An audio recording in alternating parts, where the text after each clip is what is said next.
The year is 2021. A young man named Amandus just discovered a new game on Roblox called Rise of Nations. Before this year, he had a life, friends, and a family. It was a beautiful chapter in his life. He could go outside on the daily and touch grass, but ever since Hyperant trapped him in the game, he never became the same, ever again.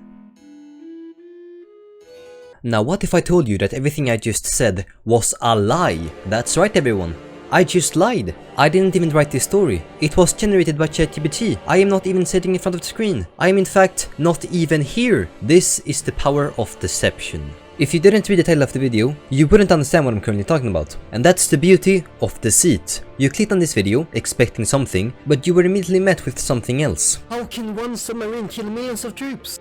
So when the unit description of an aircraft carrier says that it's a very strong naval asset, capable of bombarding naval and land units from long distances, you'd expect it to just be strong, not an entire fucking Death Star. The long distance is actually all of fucking France, and bombarding is a very bad word when it can reduce any number of troops to 1. A better description would be the aircraft carrier is capable of reducing enemy numbers to 1 per unit stack, while also needing no refueling and no need for ammunition. And you only need 25,000 men to own a weapon capable of obliterating the entire human race. Yes, dear Homo sapiens. The first thing that doesn't make sense in Rise of Nations is the Navy. You would think that the Navy's utilization is primarily at sea, which is the literal definition of a Navy, but that's the first lie of Rise of Nations. The Navy isn't a sideshow, it's a part of the main show.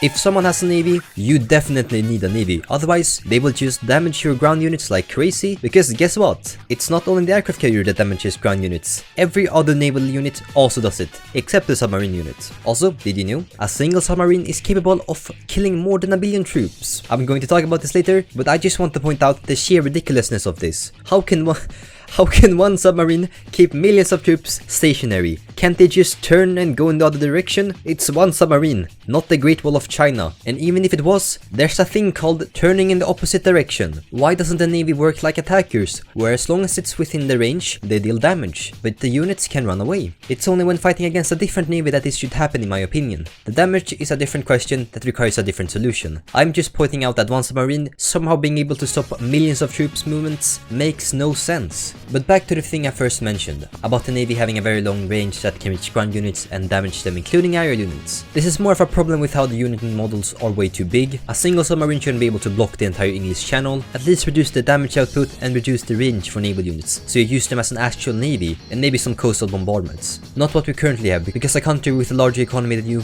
will always have a bigger navy, and then just bombard you to smithereens with no way of you actually being able to stop it. The second thing I want to talk about that doesn't make sense is the damage output. If you haven't noticed already, this damage of scorching, navy, support and aerial units rely on the enemy's troops count. The bigger the enemy's troops counts, the more damage your units deal. Excuse me? What? You have a limited amount of ammunition. It's not like the troops are going to line up like the Leaning Tower of Pisa and then the projectile will somehow perfectly hit multiple of these stacks in succession.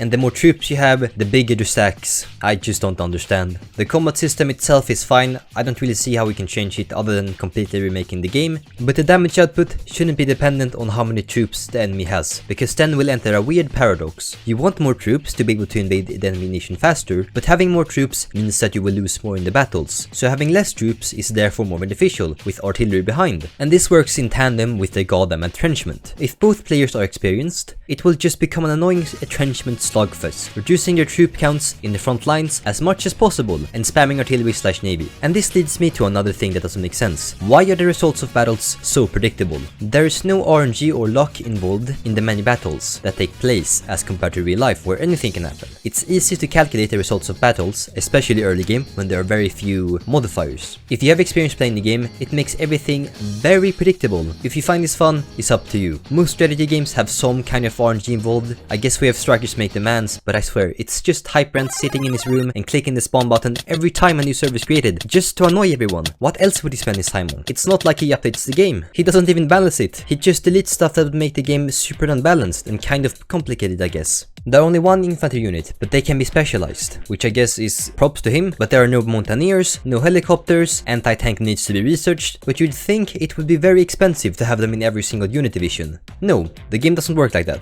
Nukes needs to be researched for some reason. It makes sense because of balance reasons, but at the same time, it doesn't make sense because, you know, countries have nukes in real life, and this is the concept of the video, so I gotta stick with it. Americans especially should know this because they had a very chilly war. They almost got frozen in place because of how scared they were of nukes. You could say it was a very cold war.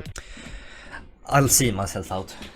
Another thing that doesn't make sense is the population. First, we have the population counts, which aren't incorrect when compared to real life. I understand Hyperant did it for balancing reasons, but he could have just balanced and fixed the development instead of taking the lazy way out. In this way, the European nations are richer in money, but for example Asia have a larger manpool. You might say this could be unfair and be unbalanced, but first of all, it's already unbalanced. US and China will almost always dominate if they are a player, and secondly, it would make the game more dynamic. If every continent is different in terms of gameplay, it would make it more replayable. For example, if you're playing in Africa, you will be playing with mostly infantry, because you don't have much money. So making these changes to the game could put a larger emphasis on the economy, since I never worry about it in my usual games, and is always able to spam tanks with my entire manpower limit, no matter the country. Even if I am Democratic Republic of Congo, South Africa, Fiji, Tonga, Germany, especially Germany, I'm always able to spam tanks.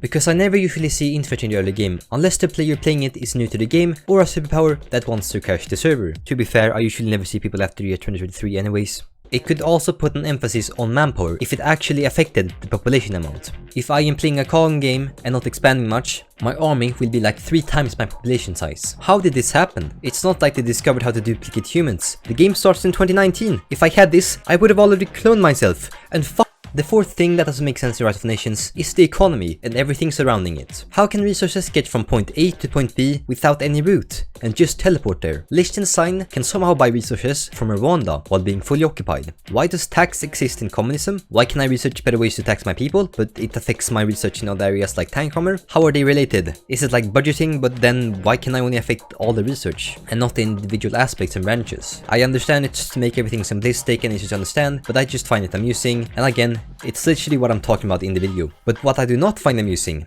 is stacking. I've talked about it in my previous videos, but it's just such a weird thing due to having barely any real limitations in the game. How can 1,000,000 troops be fully supplied in the middle of the desert? Why is it like this? Add some limitations, goddammit, so you don't die from 15 million units inside your territory. And you didn't notice it, because guess what? It was one unit model. But I guess it just adds to the fun of the sheer ridiculousness of Rise of Nations. Some people that only plays Rise of Nations as a strategy game might want to experience some real strategy, but for someone like me that plays lots and lots of other strategy games like EU4, just find it fun to just play Rise of Nations sometimes and just turn off the brain. You don't really have to think about much because it's very simple, and that's why I will simply not mention other things because it's very obvious. Like unit modules being bigger than cities. Yeah, no shit. It doesn't make sense, but it's visual representation. And speaking of visual representation, you see this button that I just clicked on? You could also click on it and show your support. Anyways, goodbye and see you in like 1 year like usual. Maybe a week now, it's summer after all. I'm a gamer and will therefore never see sunlight, so I won't really notice a difference.